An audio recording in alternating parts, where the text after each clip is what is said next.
Aloha, everybody. It is Wednesday, January 29th. I had a friend say to me the other day, it feels like January 72nd, and I feel the same way. This has been a long January.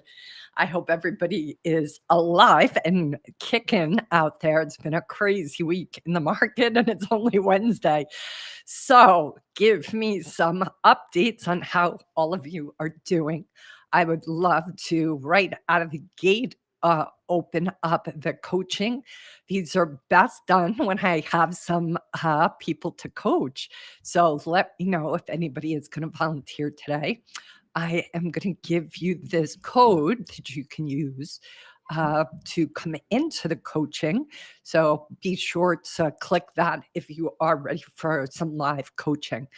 Let's see, I'm going to add that to my profile up on X here. Give me a second while I multitask. I don't get these ahead of time, so I have to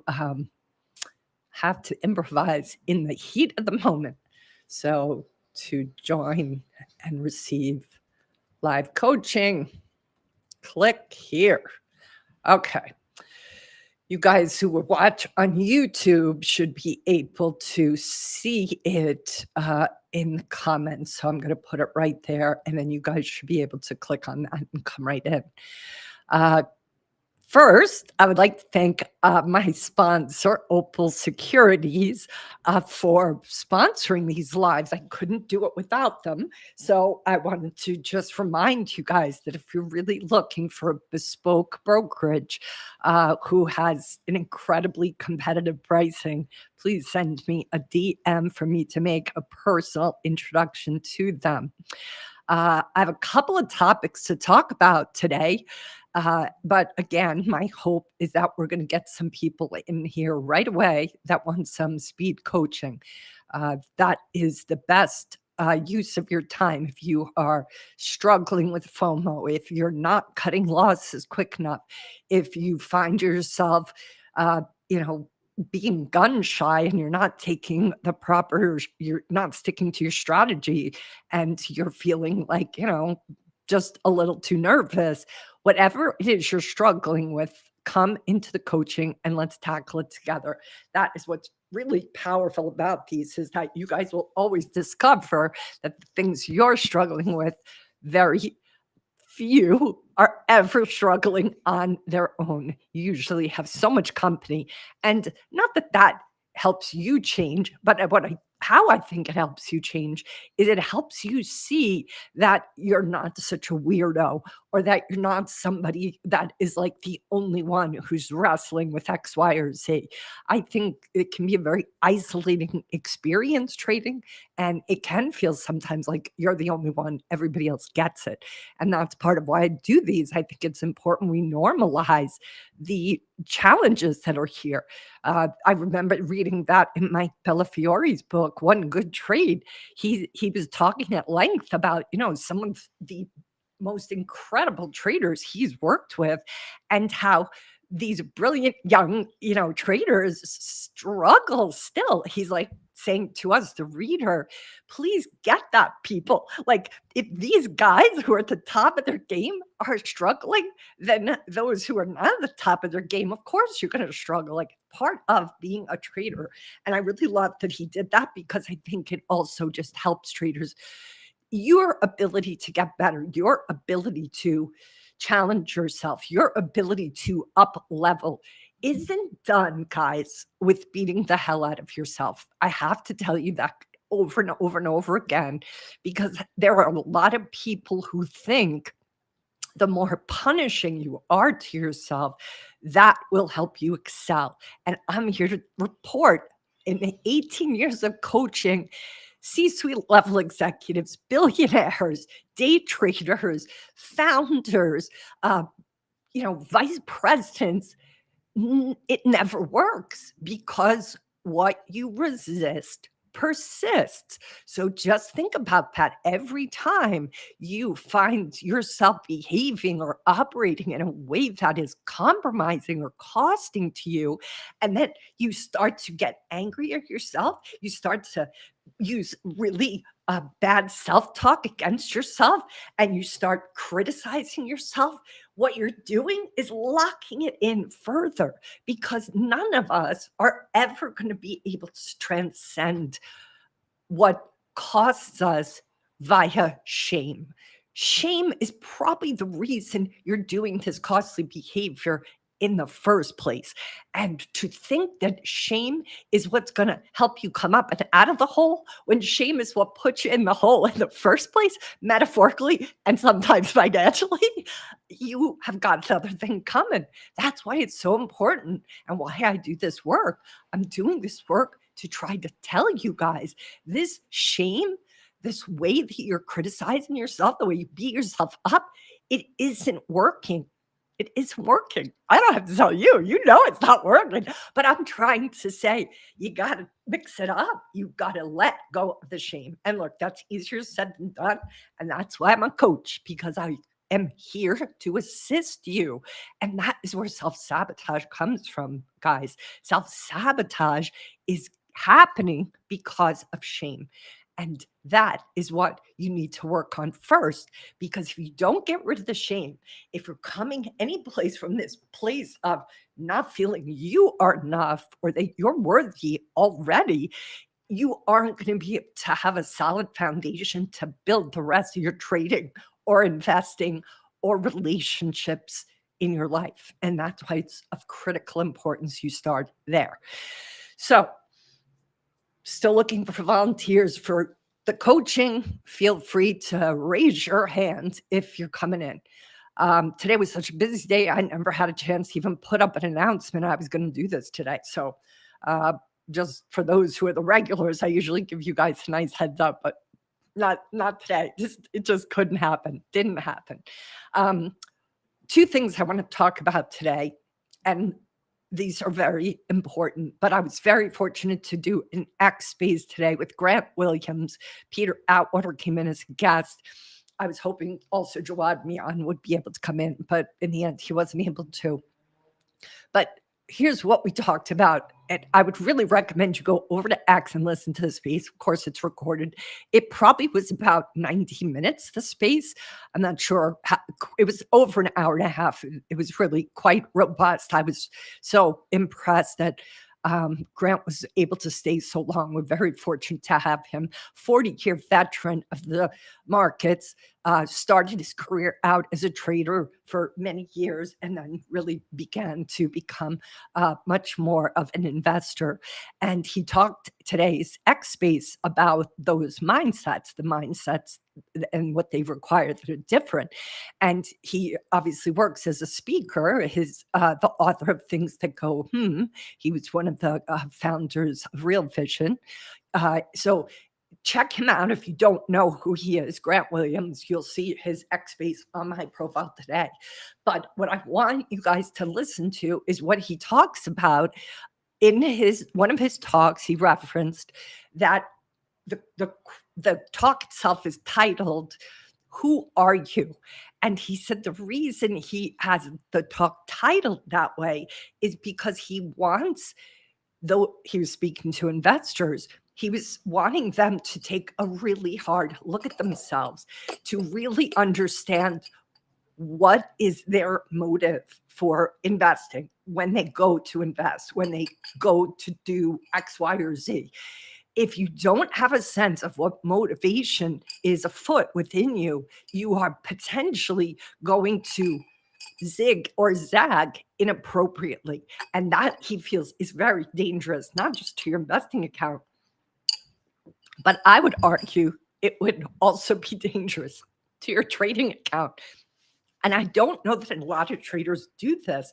And I get that you're coming into the morning, you got to bam, be ready to go. And that deep thinking can't necessarily be done in the middle of your trading day. But guys, it so surely has to be done before that trading day. And it needs to be constantly revisited. And that is another thing Grant says too. We talked about what it was like for him when he traded, and He was trading during a very, very volatile time. That was a wild ride. And he said he loved every second of it. But he spoke to being his 58 years old now. And he's like, I don't want to do that anymore. I don't want to sit in front of my screens all day. So he is acknowledging what and how he used to be is different than how he wants things to go now for himself. And all I want to say is that I want all of you guys to think about that too. Wherever you are on your trading journey is specific to you. And just because this person and that expert and this other person are going through that journey and are a specific cross or fork in the road doesn't mean that you are at that same point. So this is why obviously I'm always advocating you guys self-reflect. You really start to get to know yourself, because the more you get to know yourself, you can then start to be really honest with yourself. One of the Jawad, I wanted to have him on today because I felt a lot of his wisdom is again, just coming from such a grounded place. Truly, he is like a philosopher. And I just want to read his handle. This is what his handle on X says. He says that tweeting about life and markets, he submits to us that they are intertwined. And I want you to think about that because it's true. Here's the other part of his X handle. Successful investing, like I said, you can use the word trading there, successful trading, is only possible with knowledge of oneself. And that was what the whole heart of today's conversation was about. Peter Atwater, he also came in. He's the author of The Confidence Map. He was one of my guests on my podcast. So was Grant. So was Jawad.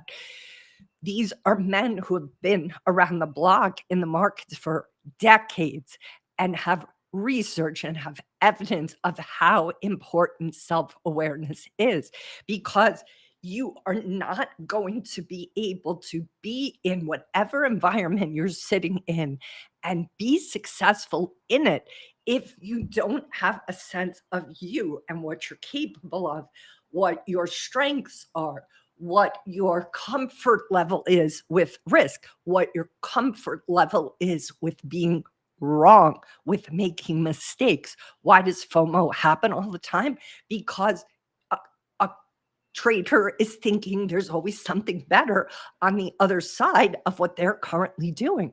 But all of that is an external focus. You're focusing externally to yourself, and that can always become compromised.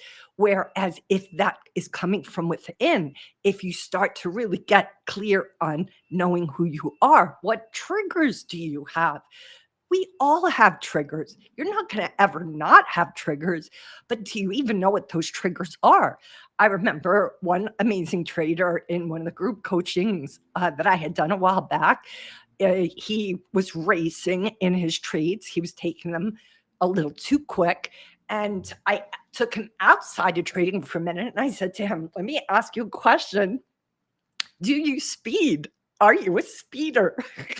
And he was like, yes, I am. He was like, I speed all the time. I can't remember if he had had tickets or had gotten tickets again. I don't think he said he had gotten caught by the cops, but he was definitely like, I am a speeder, Kim. I was like, yeah, okay, so here's your homework. And this homework, often, you guys, you'd be surprised that traders don't necessarily get when they work with me homework specific to their trading. Of course, on occasion they do, but I will usually take the homework and plant it outside of the trading because it's sort of like the low lying fruit, right? So here's what we gave this guy was his homework was to stop speeding. And he was like, that is the hardest homework assignment I have ever gotten, Kim. He's like, that is going to be so hard for me. But can you see the correlation, right? There clearly is something that gets triggered in him if he's moving at the speed limit or he doesn't feel like he's going as fast as he could. And I've said this before lots of times, how you do one thing is how you do everything.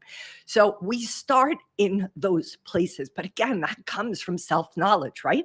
Self knowledge that he himself even knows he's a speeder, right? So that is what I want to pose to you guys today.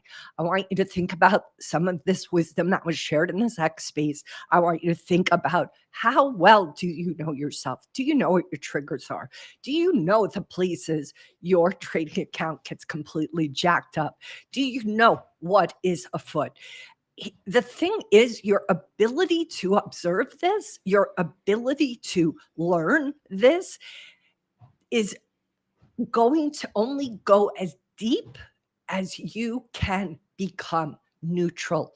If you can't observe that which you do without the judgment, it's going to be very difficult for you to actually see yourself thoroughly. If you are going to bring judgment into this inquiry, right? This self inquiry, if you bring judgment with that, I promise you are not going to see the full picture because nobody likes to feel judged. Even internally, we don't like to feel judged. So if you're bringing that judgment in with you, you won't really find much because everything runs into the corners. I lived in New York City for years. And what happened at night if you came into the kitchen and flicked on a light, the roaches went running, right? Even if you had the cleanest house or apartment in New York City, which I did, if your neighbors, the walls, you have, hundreds of apartments in a building sometimes, and you can, but they will scatter when that light comes on. So you want to think about that the same way about yourself. If you guys have triggers, if you have limiting beliefs, if you have limiting behaviors, you need to be able to take an observation of this without the judgment, because the judgment is going to cause you to shrink and go into contraction and go into shame. And it's shame that is the reason why it's so hard to self reflect, because most times people are looking for what's wrong with them, looking at themselves as if they're broken, looking at themselves as if they need to be fixed. And that was the first thing that happens in my coaching with all the clients I've ever worked with, is a willingness to look at yourself as naturally creative, resourceful, and whole. You're not broken. You don't need fixing. You simply have possibly not gotten the right tools to address whatever the costly behavior within you is costing you. And the only reason that costly behavior is afoot is likely because at one point in your life, it saved your ass. It kept you safe way back when. And if that behavior saved you way back when, well, you don't want to have judgment that you have it because it actually kept you going. But now it could just not be helping you go to the next level. It could be costing you because it is a behavior that was necessary under very different circumstances. And those circumstances don't exist. You're grown up now. You're in a position to feed and shelter yourself. Even if it's not palatial, for the most part, most of you listening to this are not sleeping on a park bench. So you got to realize what worked for you in the past, usually our childhood, is not now what will work anymore. And unless we see that, and unless we get that memo, which look, I didn't get that memo till I was really late. I was so many years into adulthood by the time I got that memo. And I could have been like, oh my God, it's too late now. But I was like, hell no, I just got some really great information. And I could see how I was using previous set of directions that no longer were applicable. And that's what I want you to think about too, because if that's the case, I can promise you that is undermining your trading.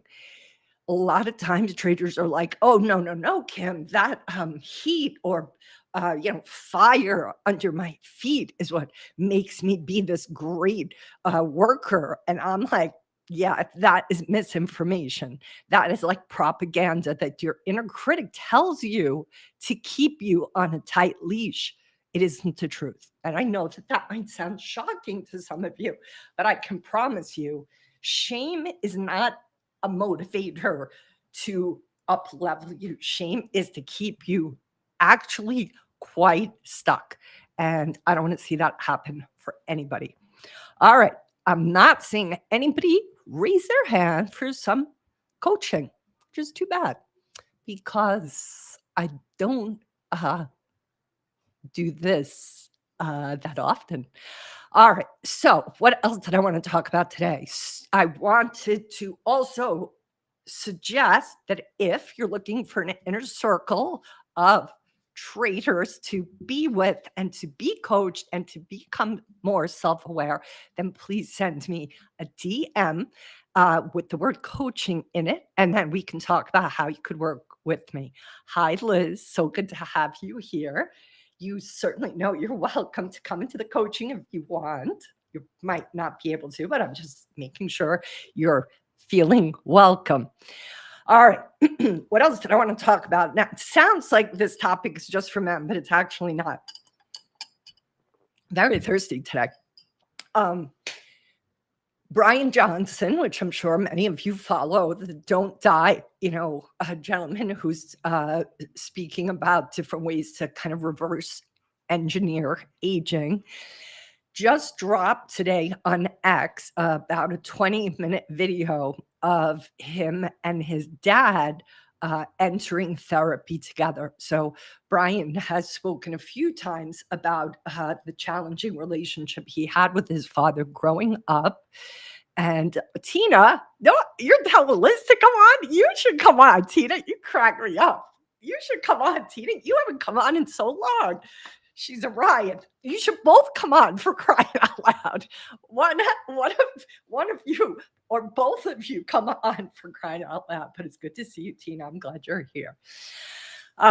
So Johnson I would recommend you guys go watch this. So what's the heart of it? Okay, would love to. Let me see if I can get home on time. Okay, Liz, that sounds great.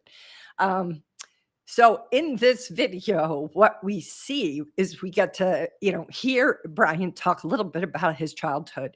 And one of the things he does is he goes back to the childhood home he lived in. And he's outside the house looking at this home that he lived in as a little boy with his brothers and sisters and his mom. And it was the home his mom moved into after they divorced. And he points to the window of this living room of the house, the home. He's on the outside, he's not inside. And he starts to get very emotional because he remembers what it was like standing at that window for his father to come and visit them on Saturdays, which his father 98% of the time didn't show.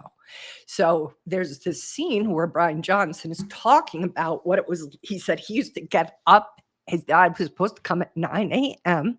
and he would get up at 5 a.m. to get ready for his dad's visit. And he said from 5:30 in the morning until 9, I'd be standing at the door, at the window rather, looking out, waiting for his car to turn around the corner. And he said 98% of the time he didn't come. And all my brothers and sisters would give up and say he's not coming, but I'd still stand there till 10 a.m. as long as he could, not wanting to give up on his dad.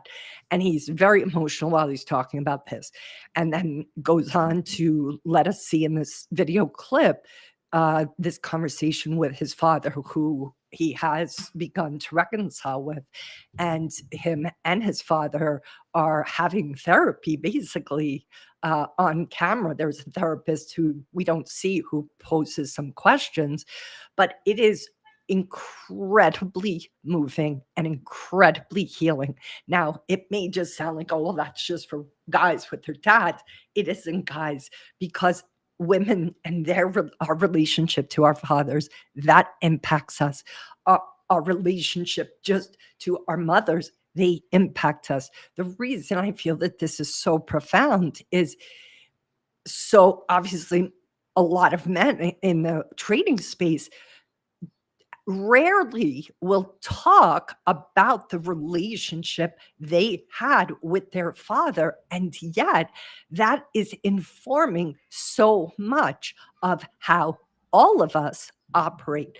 It impacts your relationship to money. It impacts your personal, intimate relationships. It impacts the lens in which you view the world. And the key is that watching this, even with Brian go through what he's going through, having the emotions is going to be of value to everybody who watches it, because there's going to be pieces of his story that many people relate to, even if the variations are a little bit different. The heart of the matter, you can feel palpably how triggered Brian is still over what happened with his dad.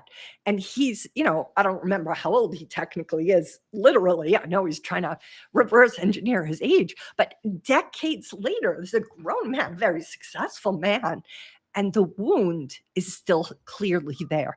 And so the reason I'm advocating you guys watch this, not because I don't want to make you all cry, but I want you to realize we all have these wounds within us, unless we're addressing them, unless we're doing some work to navigate and heal them.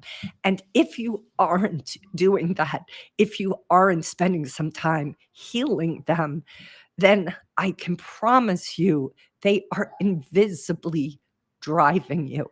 And that is where it potentially gets costly. And I don't want you guys to have to pay that cost. I want you to be able to just take a really good look at how is it possible that some of the behavior, some of the costs that I'm paying repeatedly in my trading, what could be informing that? What could be happening for me? What is happening when I can't be wrong, when I'm chasing a trade, when I'm coming from scarcity, when I'm feeling jealous of other people's success, when I can't brag, when I can't celebrate my wins? All of these are simple lines of inquiry. You may or may not be able to have it fully unpacked, but the key is I want you to start to pay attention to these places, because these places have gold for you. They have the clarity that you're seeking. You wonder, why do you keep doing the same thing? Well, it's because there's all this misinformation that you have yet to open up the hood of the car to and take a look at. A couple of weeks ago, I think I talked about this with you guys. I had just had regular maintenance done on my car, and a couple days later, I started to smell like what smelled like burning oil. And I'm not a mechanic, but I pulled up the hood of my car, and I saw all this oil leaking out of this new filter that was put in. I went back to the mechanic. Everything was fixed. 1, 2, 3. Everything's fine. But I could have ignored it, right? I actually did ignore it for about 24 hours because I forgot about it. I got home really late. I was like, whoa, what's that smell? And then I forgot the next morning. It was really early wake up call. And then that afternoon, I said, oh shit, that smell is here again. Something is wrong. Now, luckily, in that 24 hours, 48 hours, I didn't have to drive a long distance, and I really probably lucked out. But had I ignored it, it could have become a much more complicated, more expensive issue. That's all I'm suggesting to you guys. Don't ignore the signs. Don't ignore the places where you suspect there's something that hijacks you. There's something that takes you over. There's a triggering that's occurring. I don't want you to make yourself wrong for it, but I want you to start to get curious and to use that word, what, instead of why. What is happening for me? What is triggering? What is going on? What is happening that this always happens when these variables are at hand? This is the key to that self-knowledge. This is the key to recognizing and getting to know who you are. And it also lends you to potentially start to pay attention to what your needs are. And that too is of critical importance. I think everybody here right now, we've got like 89, 90 people. everybody here probably in a heartbeat. In fact, if you're willing to, I'd love you to share it in the comments. Tell me what you want. I bet right off the top of your head, you can tell me 3 things that you want, right? Just like that. Won't be hard for anybody here. And I'd love for you to share them in the comments. But if I asked you what you need, it's possible you don't have that quite as accessible to you. And yet, I can promise you that every want has a need beneath it. And if you aren't fluent in what those needs are, you could secure the want that you say you have and still not be satisfied.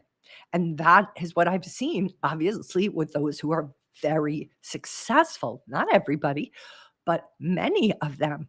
They have secured enough wealth to get what they want. But if they don't get their needs met at the same time or at all, that level of deep satisfaction, that level of happiness, joy, peace of mind eludes them because the securing the wants don't make us feel peaceful and have equanimity. It is securing our needs, and they are a big, big difference. There's a big difference between the two. And in my experience, very few people know or have the fluency of what their needs are. And that's one of the things that I spend a lot of time with clients is helping clients identify what their needs are. And that is just such a powerful tool for me as well, for everybody, because if you don't have the language, if you don't have the fluency, guess what? You can't secure it. Language is so important to us. Once people get these needs identified, they can instantly circle all the ones that they don't have met or that they don't have met enough. And that's a big part of the work I do as well. So, all right. I don't know, Tina, if you're coming in. I'm presuming not. Liz said, listening to what you just said just gave me an aha moment. Well, that is good news, Liz. I'm happy to hear it and would love to know what it is. But I realize that you might be driving or just listening, and that's okay too. So, all right. I'm going to wrap this up if I don't get any volunteers because it's been a long day, lots of talking. Please be sure to go to X, go look at my handle, and you guys will find the X space. It was just a little bit earlier. We've already had like 367 people listen to it. It's titled Resilient Wealth, Managing Your Mind and Money in Turbulent Times.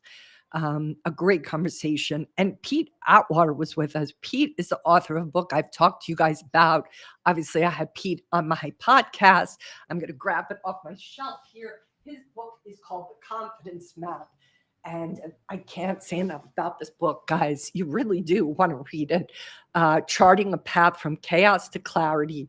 And he does such a great job in the X space and in this book, obviously, about how we need to really understand what gives us confidence. And that is part of that self-knowledge too. Because let's be honest, the things that are going to give you confidence and give you that sense of security are going to be very unique to you. They're going to be unique for me. Each of us are built differently. The things each of us need are going to be very diverse. So we need to self-identify for ourselves.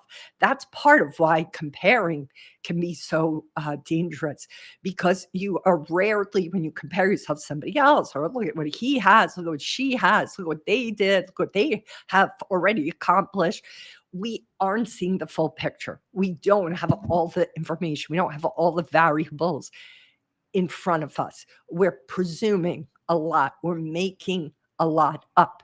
And that, I think, is part of why it can put people down such a rabbit hole of despair, because they're comparing themselves without the complete picture. And of course, what happens? Giving themselves a hard time that they haven't been able to, do this or accomplish that. And yet they don't have real clarity, three-dimensional clarity on what is going on for that person, or if that person even feels satisfied with what they did do. And that is kind of crazy. You got to think about that. How often, and this I've seen many times, where people do check all the boxes, they get all the things they thought they once they got them, it would finally feel like enough. They would feel like enough. And then they get to the other side, they get all that stuff, and that emptiness is still there. That hole is still there. And that's a hard moment because not only is it crushingly disappointing, but additionally, guess what else? Who can you complain to about that? Who can you moan about that to? Who's going to listen to you? Oh, yeah, I'm really feeling bad for you, guy. You've secured this, this, and this.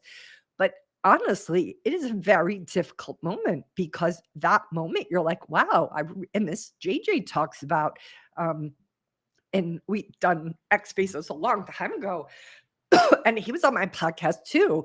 And so was All Day Ray. And Gigi talked. He was at that top of the food chain. He had all the cars. He had all the what do they call them? Trappings of wealth, right? This, that, the gorgeous view overlooking the lake or the ocean. I think he was on the West Coast. And he was just like, and I was empty inside. And it was an awful feeling, Kim, because I was like, wow, all of these things do not make me feel better. And I don't really know what to do about that. And obviously he went on to keep his journey going, but he speaks to that in such a deep and profound way. I hope you guys would watch that. I think it's probably from like 2 years ago. But what a conversation he gave me. VWAP Trader, he's VWAP Trader on XJJ. I'm sure most of you guys know him from Confessions of a Market Maker. I just had to go back into the files in my head and remember the name of their podcast. JJ and All Day Ray's podcast is Confessions of a Market Maker. So, all right, I'm going to wrap it up then. Please, if you want to join my inner circle of traders who want to master their mindset, please send me a DM with the word coaching for details on how you can work with me. It would be my honor to work with you. I have some exciting things coming up in the next month. So I'll be sharing all that with those who reach out to me first. And it will be a limited room, limited seats. So, get yourself on it like wine on rice, as they say.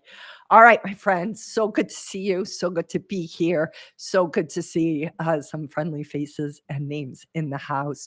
I'm sending everybody good juju. It's a wild west out there. That's okay, Liz. No worries. I'm just glad that the whatever comments earlier served you. Give me that update when you can so I know what clicked for you, but I'm glad something clicked. All right. I think that's it. Two things. Go listen to the X Space with Grant Williams that I did with him earlier today, and go watch the Brian Johnson video clip with him and his dad kind of working through their relationship because it's really powerful, guys. All right. I'm going to say aloha for now. Always good to see you guys.